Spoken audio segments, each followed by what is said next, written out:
ప్రభువా, నేను నీ రక్తంలో కడగబడి పరిశుద్ధపరచబడ్డాను. నన్ను నువ్వు సరి చేసావు, నా కుటుంబాన్ని. నేను సంఘాన్ని ఎందుకు పట్టించుకోవట్లేదు? సావాసంలో వచ్చే లోపాలు సరిచేసేది నీవే. నేను ఏదైనా చేయమన్నప్పుడు దైవజనుడు వద్దన్నాడు, కానీ నేనే భయపడుతున్నాను ఏమని అంటాడేమోనని. కానీ నేను ఒకవేళ మంచితనాన్ని, నా మంచి ప్రేమను, నా మంచి వేతను కనుపరుచుకునే మనసు నాకున్నప్పుడు నా తప్పు నేను సరి చేసుకుంటూ ముందుకెళ్ళాలి.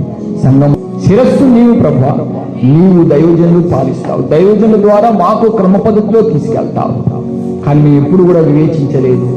దైవజనులు మాకెందుకు ఈ అవకాశాన్ని ఇవ్వట్లేదు? ఎందుకంటే మాకు ఆత్మ నడిపింపుతో ముందుకెళ్ళాలనుకున్నా, మాకు ఇష్టం వచ్చినట్టుగా మేము ప్రవర్తిస్తామని ఆ ప్రవర్తన మమ్మల్ని ఈడ్చుకొని వస్తుందని మేము గ్రహించలేకపోతున్నా. లేదు, సంఘంలో ఫస్ట్ దేవునికి, తర్వాత దైవజనుడికి, సంఘంలో ఆత్మదేవుడు మమ్మల్ని పరిపాలించాలి. అందుకే తిమోతిలో చెప్తున్నాడు, జీవం గల దేవుని సంఘంలో నువ్వు ఎలా ప్రవర్తించాలో నేను నీకు క్రమపరుస్తానని తిమోతి రాష్ట్ర పత్రికలో దైవజనుడు హెచ్చరిస్తూ ఉన్నాడు. ఒకవేళ అన్ని ఇష్టం వచ్చినట్టుగా నువ్వు చేసేది ఉంటే ఈ తిమోతి 5వ అధ్యాయం 3వ వాక్యంలో ఎందుకు చెప్తాడు అలా?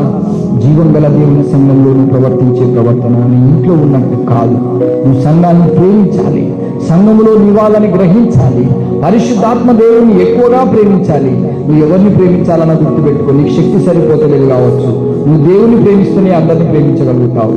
దేవుని ప్రేమించకుంటే నువ్వు ఎవరిని ప్రేమించలేవు. నువ్వు ద్వేషకురాలిగానే ఉండిపోతావు. నువ్వు దేవుని ప్రేమించు. ప్రభువా, నీవు నా హృదయాన్ని క్లీన్ చేస్తావు.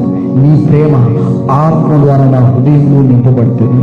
మౌనంగా ఉండకు, తమ్ముడ చెల్లిని నోరు తెరువు. అన్నిటికి పైన నీవు ప్రేమను ఆపేక్షించుకో. తర్వాత ఆత్మవరాల కోసం కష్టపడు. ఆత్మవరాలు లేకపోతే నువ్వు సంఘాన్ని ముందుకు నడిపించలేవు. దేవుడు తన చిత్తము చొప్పున నీకు ఆత్మవరాలు ఇవ్వబోతున్నాడు. ఈ ఒక్కొక్క వరము నీలో పని చేయాలి అంటే నీవు పరిశుద్ధాత్మలో పశ్చాత్తాపడి అడుగు, దేవా నీ ఆత్మవరాలు నాకు అవసరమే, కానీ నాలో క్రమముందో లేదో, క్షేమాభివృద్ధి నా ద్వారా సంఘానికి జరుగుతుందో లేదో, ఈ రెండింటిని నేను పరీక్షిస్తాను. ఒకవేళ క్షేమాభివృద్ధి జరగకుంటే నేను పాట పాడి వేస్తే, వాక్యం చదివి వేస్తే, ఇదిగో భాషలు మాట్లాడి వేస్తే, ప్రవచనాలు చెప్పి వేస్తే, క్షేమాభివృద్ధితో కూడినది నేను ఏది చేసినా మంచిదే. ఆ క్షేమాభివృద్ధి నీవు ఆత్మ ద్వారా నడిపించే క్రమము ద్వారా నాకు వస్తుందని ప్రార్థన చేయి. మౌనముగా ఉండకు. నీ ఆత్మ నన్ను క్రమముతో నడిపిస్తూ ఉంటుందని విశ్వాసముతో ప్రార్థన చేయి.